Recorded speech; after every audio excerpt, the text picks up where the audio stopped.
Timo! Mahtavaa, kun satuit just siihen nyt.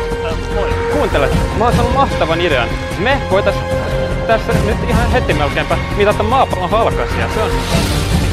Se on yksinkertainen mittaus.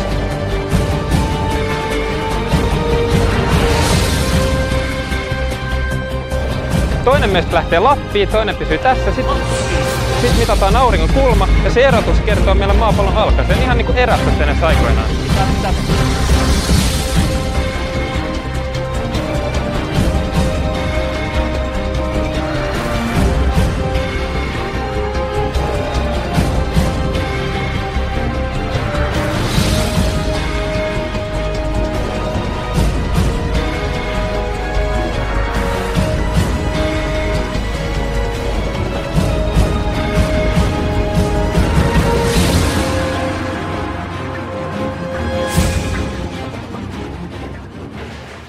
Ei vielä.